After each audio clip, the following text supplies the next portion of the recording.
Nama Vishnu Padaya Krishna Prestaya Bhutale Srimati Bhaktivedanta Swami Dinamane Namaste Saraswati Devi Gauravani Prachaline Nirvishesha Shunyavati Paskatya Dishatarine.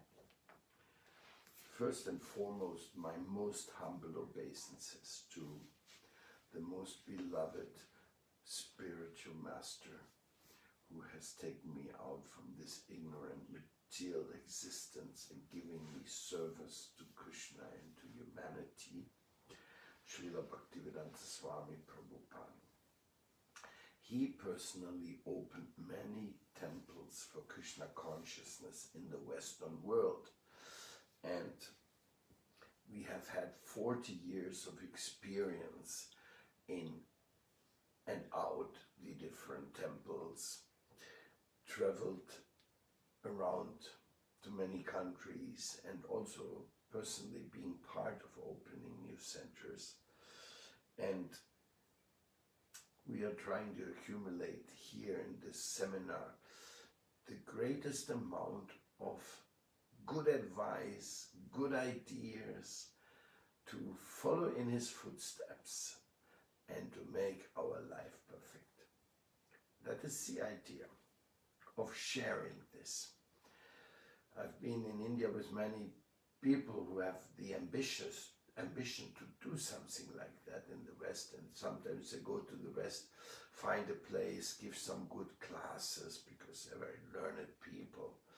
Maybe then they get some donation or they even initiate some disciples, but then they go back and there's no follow-up.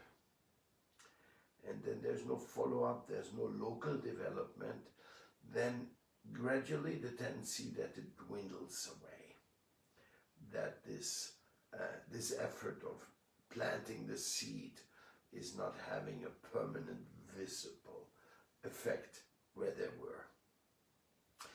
I've seen that many times, many years, and I didn't like it very much, because if you go to some place and want to preach there, you should leave some permanent benefit there. That is possible if the local people feel the love and trust from their spiritual master and order to do something. And then they can start doing something. So whoever has an idea of actually wanting to establish something permanent, and not just get some donation to build a temple in India, which India has already plenty of temples. No, I mean, look at Vrindavan. There's actually thousands of temples in one village. You can go from temple to temple. Some people live there, they just go from one temple festival to the other. That's what their mode of living is. They're called the yearly festival of each temple, or whatever is being celebrated as a mahotsav, a great festival, or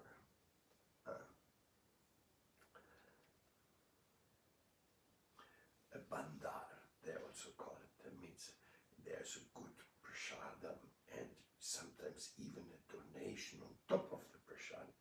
This is an Indian custom. If you invite somebody for a big festival and he comes, and you give him not only a wonderful feast, but you also give him a donation for his travel expenses or something like that. That's India. India has a culture of its own. Amazing, really. And the temples of Krishna consciousness in the West, they should reflect that Vedic culture, because that's where it comes from. I mean, where do you go to a spiritual center, and after whatever is happening there in worship, you're invited to fill your belly with delicious food? It's not very common. Huh? In Christianity, we get a hostia or something like a little thing. That's it. So really, to fill people's belly with sumptuous prasadam, mercy of God, every day. But that's one of the traditions of the temples. Some people take it to perfection, like Radha Kunjan Vrindavan, Premananda is giving out prasadam to so many people every day. It is unbelievable. But whatever we have, Prabhupada told us, we should have a sumptuous place of food for anybody visiting the temple. That is good management. So we have to cook enough, even if it's just a delicious plate of khichdi, but there has to be something. Hey, you're welcome here in Krishna's temple. Now after the program is finished, here's the prasadam. So even Prabhupada was so adamant about it that he said, if the prasadam is finished and more people are coming, then we should go in the kitchen and cook again so that we have for the newcomers also food. Whatever leaves Radharani's kitchen is prasadam, even if there was not the official ceremonial process of taking the plate to the altar and going through the whole prasadam offering ceremony. It may not always be possible, but if something leaves Radharani's kitchen, it's already prasadam. So in this sense, you don't have to worry so much. So back to the subject. We want to open a temple in the Western world. That means we are going to teach people to practice what we have learned from our spiritual master. Just like when you go to the medical school, you're supposed to become a doctor from that.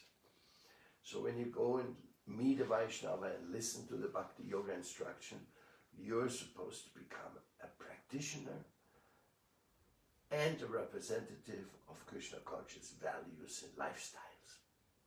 So we trust you. We trust you when you come to a temple that that's what you want. Maybe it's not what you want. Maybe you leave after a short while. Maybe you forget about the whole thing. Maybe you take to other things. That's not in our control. But we trust you. We trust you and deliver you Krishna's holy name. And once, look, chant this name, and you'll never be again the same. You change your consciousness. You'll give up your desire to eat meat. You start following the Vedic principle if you have the good association. So we trust you. If you are coming for a long time enough and you take Harinam, we even trust you to become a Brahmin. You know, Brahmin in India is a very high qualification. They have a system in India which is not the original system, but there is, if you have a family name of a Brahmin tradition, then you're considered somewhat high class. If you're a Banerjee or a Bhattacharya in Bengal or a Sharma in other parts of the country, whatever you are which has a Brahmin surname, oh, he's a Brahmin. So, and in India, to be a Brahmin means you have to be born in a Brahmin family. But in Vaishnava philosophy, it's not like that. If you are qualifying by following the principles of Bhakti Yoga, you will be able to do Brahminical duties. You will be able to receive the sacred thread. You will upaniti, and you will be able to give classes and to do yajna and to worship the deities. All these things you will be entitled to do simply because you stick to it. So there's so much love for you and so much trust in you that you will actually be recognized as a Brahmin. Now in India, many people do recognize that. Some people don't. Some people think you cannot be initiated a Brahmin if you were not born in a Brahmin family. But that is bogus. That is a kind of a guilt protection. Like the Brahmins don't want more Brahmins because they want their profession to be protected. Because a Brahmin, he has certain duties also in Vedic societies. The astrologer, sometimes the Kaviraj, the healer, sometimes he does the yajnas. We have Kula Gurus in many places. They come in and they give like the sacred thread and they do all these things like a profession. Or we have the professional Bhagavata speakers who get invited and they organize a speaking engagement of the Bhagavatam and they make their income from that. Actually, we don't appreciate that because Nashtapra Yeshua Badishu Nityam Bhagavata Sevaya Bhagavati Utamashloka Bhakti Bhavati Naishtiki. We should listen to the Bhagavatam not 7 days but every day. And those who are speakers of the Bhagavatam are the most fortunate. Who are they? You. Who is speaking the Bhagavatam, who is speaking from the Bhagavatam on behalf of Srila Vyasadeva. He is the most fortunate. So we should listen to those who take the time and the energy to study the Bhagavatam and to teach the Bhagavatam. The Srimad Bhagavatam is the cream of Vedic knowledge, is the essence. Srila Prabhupada worked so hard to give us this Srimad Bhagavatam, not only in English, but in almost every language in the world. Srila Prabhupada and his disciples, they did an amazing job. We have to give all the honor to them who have worked with the Manipedia and with the Veda base and with it editing and translating of Prabhupada's books in all languages. Amazing. And not only the books, the videos, the classes. I mean, we have such a volume of nectar of Srila Prabhupada. You can study it for the rest of your life and fill your heart with bhakti and love for Bhaktivedanta Swami Prabhupada, the Shakti Avesha Avatar, according to his god brothers, Sridhar Maharaj, Jajavar Maharaj, and many others. So this is very important. You know, the Bhagavatam has to be taught. It has to be studied every day. And those who do that, they don't get paid for that. That is the honor of your life, if you can study the Bhagavatam with others. If you are one of those fortunate souls who takes the Bhagavatam into his hand and starts chanting, Om Namo Bhagavate Vasudevaya, Om Namo Bhagavate Vasudevaya, Janmadyasya Yatuanayati Taratas Chatesus Avikya Swarat Tene Brahmadi Adikavirye Muyanti Yatsurayaha Tejovani Midanyata Vinimayo Yatra Trisar Gumirshaha Tamnasrena Sadanirasta Kuhukam Satyam Param Dimahi Om Namo Bhagavate Vasudevaya. This is the first shloka of Srimad Bhagavatam. So we inaugurate our study of the Srimad Bhagavatam. Vandeham Sigurum Sriyuta Padakamalam Sigurum Vaishnavamscha Sirupam Shagrayatam Shahagana Ragunatan Vitam Tam Sajivam Sadvaitam Sabatutam Parijana Saitam Krishna Chaitanya Devam Shri Radha Krishna Padam Shahagana Lalita Sivishakanvitamscha. These are the ways of introducing the study of Srimad Bhagavatam, offering obeisances to all the transcendental, mercy-giving hierarchies in the higher world, going to them, approaching them. We ask for mercy. We don't ask for justice. We don't ask for reason. We ask for mercy, that we may study the Srimad Bhagavatam. So anybody who does that every day, he's the most lucky fellow.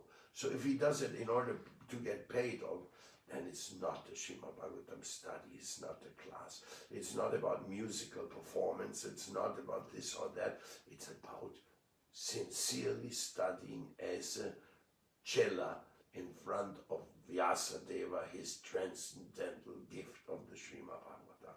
So we need those preachers. Actually, I've told people in my life, preach. Take advantage. Preach the Bhagavatam. Be lucky. Be fortunate. Don't waste your life. Don't miss out on this opportunity. I myself, I'm not qualified for Srimad Bhagavatam reading, but this was the order of my Gurudev, and therefore I try my best, and I see all the time when I speak about the Bhagavatam, things are flowing through me, things becoming alive, because the Srimad Bhagavatam is the most alive transcendental call from the divine world to this mundane world.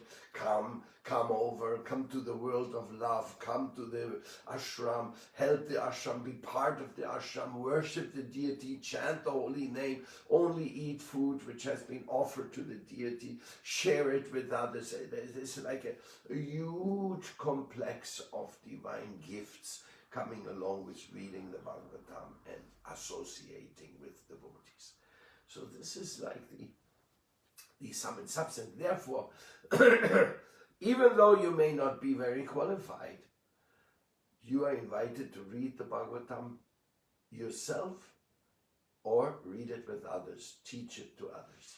This Bhagavatam class I got to hear in the temple from the very first day when I joined the temple in Düsseldorf, and Jai Goda and Uttal Prabhu were the ones who were giving the classes on Srimad Bhagavatam, and I was amazed.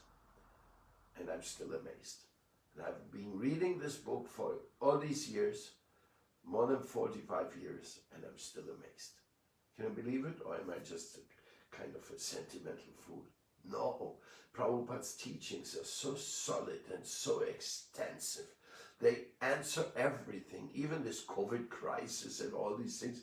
Prabhupada answered that 50 years ago. He said when people are too greedy and they want to control others, they create fear and they exploit and this and that. All this is being predicted by Prabhupada and many, many more things. Because Srimad Bhagavatam announces the age of Kali Yuga. It explains what will the Kali Yuga turn to, what the people will be like, and we see it in practice. We see it confirmed when we hear the people talking about the great reset and whatever plan they have, and artificial intelligence and all that. You can see, yeah, that's what the Bhagavatam was meaning when it says Prajanal Pajusha Sabya Kalau Asmin Yuge Jana.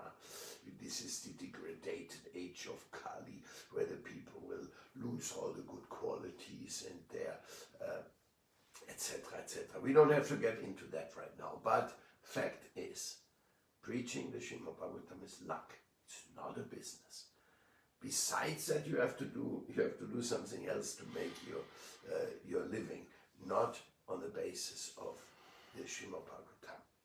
Now, the temples, they are maintaining themselves by the people coming giving donations. So when you do something on behalf of Krishna, it's a different story than doing it on behalf of your own pocket. So this is very important. So the love and trust which we are learning in the Vaishnava family, that is that you're trusted to be a representative of Lord Krishna's message. And you, not only in the temple, you can go out to anybody's house, give classes there, you can hold programs, you can have ceremonies to bless the house, like the house opening, business opening, a new child is born, somebody has parted. The Vaishnavas, the Brahmins, they can go and give classes on the philosophy in all those circumstances, and the people are much more receptive sometimes when a new baby is born or something, and you can make a little yajna, it's a purification ceremony. You know, the Bhagavatam explains all this, how it was done, and how you can do it also. It should go on, like we give in class every day, we worship the deity every day, we make abhishek every day. You know what that means? We're giving a sacred bath to the Supreme Lord. You know, bathing ceremony. Can you imagine? We are bathing God. And not only that, you get to drink the water which bathes the Lord, and the different ingredients which bathe the Lord's lotus feet. And you can take some and feel very, very, very fortunate. As a matter of fact, you are fortunate. Why? Because you have been touched by higher consciousness. The Abhisheka is a ceremony with certain mantras. You worship the Lord.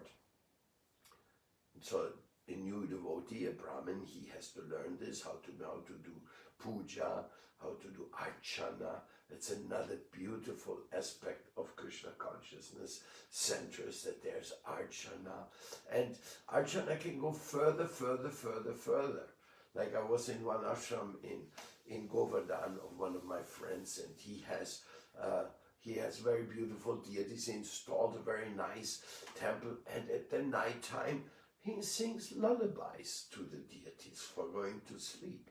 Now, I haven't seen that in other places, but he does it. And so if some people do something like devotional service as a spontaneity, Like some people have made Krishna conscious rock bands.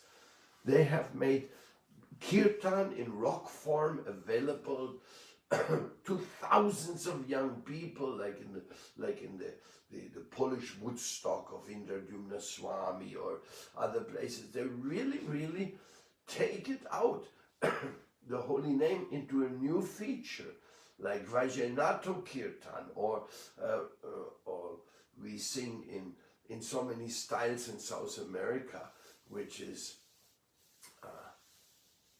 like making the Krishna conscious prayer more available to the local people.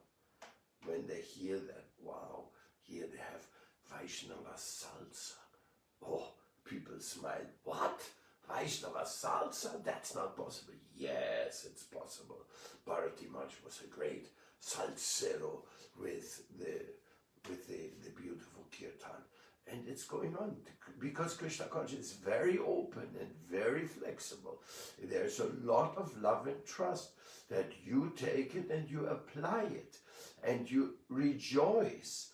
You rejoice to be part of Krishna consciousness. Havidas, he made symphony orchestra for Krishna, the symphony of the soul. A whole symphony is playing for Krishna, or a huge choir. Yes, everything is possible for Krishna conscious. When you open a center of Krishna conscious, you have lots of freedom. Sometimes you may go to university and challenge the scientists who are teaching evolution, or you may go to the Rotary Club and tell them that real charity begins when you do something for God and not just some mundane charity. Or you go to the local townhouse and speak to the government that they have to be more sattvic and they have to clean up the show because it is offensive against Mother Nature to drop the garbage everywhere. The devotee has a huge panorama of things he can do. He can go give classes to the aid, initiation, seminaries, Bhakti Shastri tests, teaching Vedic wisdom, ancient wisdom, from the Vedas, teaching it. That's our job, our opportunity. It's the love we have been given. So love and trust means you are trusted to be part of that. Yes, you have not trained up, you're not born in a Vaishnava family. Doesn't matter. If you have taken it up from heart, you will be qualified. Krishna will allow you to bathe him. Krishna will allow you to cook for him. Krishna will allow you to put him to sleep. Krishna will allow you to train up his newcomer devotees, his new friends. Krishna will allow you to represent him in a debate or whatever. Krishna will allow you to grow food for him on your country, on your organic garden.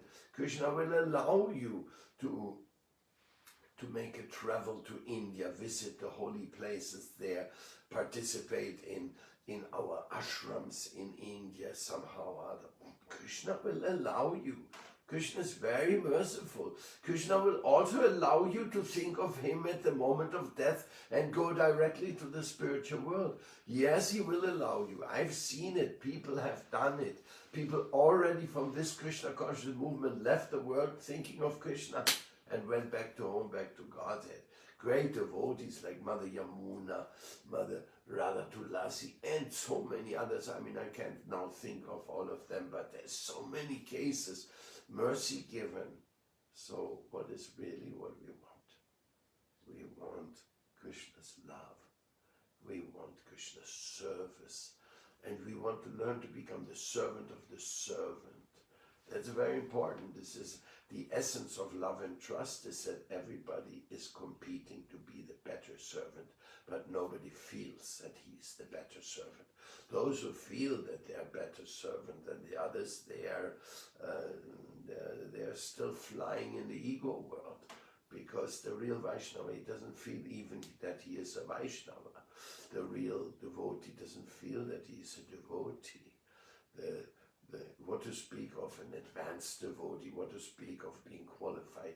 If we do service like teaching, initiating, etc., that is on his order. By the order of our Divine Master. We have love and trust in the order of our spiritual Master. This is not a juggle, a struggle for hierarchical position and then to get fringe benefits more than others. Sometimes in a temple community, this type of things show up, some competition for material benefits, but that's not the substance. The substance is more service, more surrender. But sometimes you find some people are envious. Oh, why is he the president? Then I will come and will say, well, you want to open a temple also?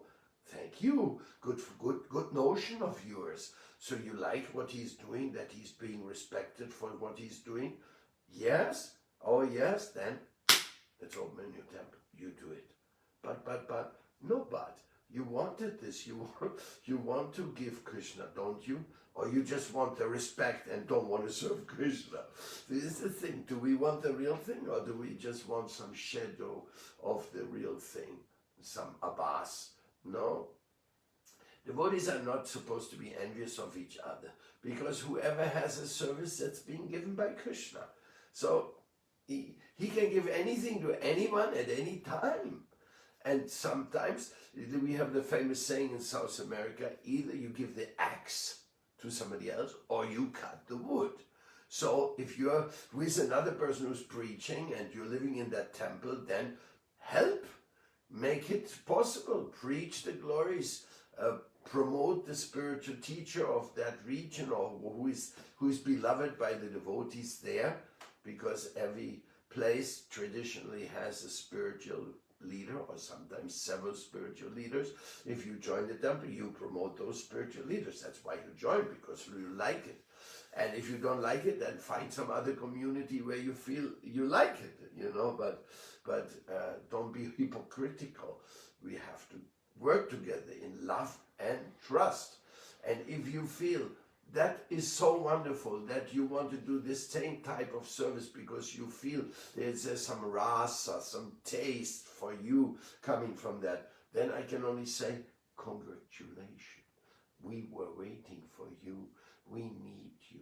We need leaders for every town and village in the world. That is the topic of this seminar, is how to open a temple in the Western world. So if we don't have people who want to open temples in the Western world and back them up and make sure everything is working according to Prabhupada's basic instruction, well, then we cannot open a temple. We can only open it if somebody wants to open it, somebody's ready to accept that tapasya. You cannot make a sannyasi on order. You cannot become a guru because you want to have disciples. No. A guru is a servant of his disciples, and he serves them so much that they want to be his disciples, not that he wants to be their guru. You have to understand that. The summit substance of love and trust is that it is created by a higher force, higher power, Satchitananda, Vigraha. Satyam Shivam Sundaram, the supreme truth has made it this way, with all the trials and errors included. Please don't forget that. Don't think the temple is a perfect unit. Everybody will be always acting at perfection. No. A temple is a hospital where all the people coming in, even the leaders, they're still sick. Well, maybe you find a pure devotee who comes from a spiritual world and just step down there, then you're especially lucky. But basically, each and every one of us is sick of some degree. So that sickness will manifest also along our purification process. Therefore, one temple president just a few days ago said, I can't bear it to be in charge of so many crazy people. Yes, we are all crazy in this material world. So in the temples you also find crazy people of all kinds. Of course, if they are not surrendering, if they are not taking it serious, they may end up leaving also. No, maybe we are here for being cured. I mean, the whole world is now psychiatrically affected by the incredible amount of tortures and stupidities going on in Kali Yuga. It's very easy to get affected, depressed, and paranoid and all that. But When you practice Krishna consciousness seriously, you get better and better and better and better. You learn, you definitely, we have seen transformation from people totally dysfunctional to becoming great preachers and lovers of humanity. Yes, spiritual masters in action, in reality. So you see there are so many elements to be taken in consideration. Love and trust, it works in both ways, but mainly Krishna is trusting us and giving us the association of Prabhupada through his instructions and so many Shiksha gurus. You know, Srila Prabhupada is a Shakti Avesha avatar, and I think what he gave should always be considered. As a matter of fact, when I see some people from India, they don't have much regard for Srila Prabhupada. They just have their alliance with their spiritual master. They can't do it in the Western world. Somehow I've observed that. It's not a rule of mine or anything, but I've observed it. If they don't have a true respect and love for what Prabhupada did for the world, it will be very hard for them to establish centers in the Western world. Because Prabhupada gave us so many clues, so many special guidance and how to adapt, I mean everything. He even taught us how to get devotees married. He taught us how to encourage people to become Vaishya rishis, doing business in the world and giving donations to the temple. He taught us how to take care of sick devotees. He taught us how to give shelter to women in the ashrams by creating Vishnu Priya ashrams. He taught us to how to speak with the authorities, how to teach the Darwinists in the university. I mean, Prabhupada was all presence. He was present in science, Bhaktivedanta Institute. He was present in making hippies happies by preaching to the beatniks of those days. Prabhupada was very, very, very prepared. Krishna had prepared him very much, and he was full of love for Srila Sridhar Maharaj, for example, but also for some other of his dear God brothers, but especially Sridhar Maharaj, he had been studied with in Calcutta for years, and some other, it was that Bhaktivedanta Swami who others knew as Abhay Charana Ravinda, who then took sannyas from Bhakti Pradhan Keshava Maharaj and became the historic figure, ambassador of Vedic culture in the world. No comparison. There's nobody who can even say similar activities were done by another one and another one. No, Bhaktivedanta Swami Prabhupada was that. That's why, for me, I'm a student, I'm lucky, and I want to share that wisdom with you, which he gave to us. I have nothing of my own. I can only give to you what I've seen. I've tasted it, and we are here in Dwarkadam. We are trying to make another place of Krishna consciousness, a Berlin Yatra, the Hungary or Soda Farm, or wherever we go in this world, we try to make Prabhupada centers. ISKCON has done a great job in many places, especially in India and also in some other places. But we are also belonging to Prabhupada's family, just like we are all belonging to Gaudiya Math. The whole ISKCON belongs to Gaudiya Math, and each and every one talking about Chaitanya Mahaprabhu, it belongs in one way or another to the Chaitanya tree mentioned in the Chaitanya Charitamrita. You see, it's a divine plan behind. You may see it, you may not see it, you may understand it, you may not understand it, but there is a divine plan behind. And each and every one of us who try to make centers, or each and every one of us who's only chanting Krishna's name, by chanting Krishna's name, we are already part of the divine plan. And that is to discover. The more we discover how much we are part of the divine plan, the more happy we can be with our own human existence and with the opportunity we have Of course, there's much to learn. Vacho Vegam, Manasa, Kroda Vegam, Jiva Vegam, Uda Parashta Vegam, Etam Vegam, Jo Vishaheta, Ira, Sarvama Pivam, Pritimim Chashishyat, Upa Goswami, Upa Deshamrita, very strong, very strict. This is the way to go. Control your tongue, your speech, your mind, your anger. Control tongue, belly, and genital. Then you will be qualified to teach this to others. It's beautiful. It's very wonderful.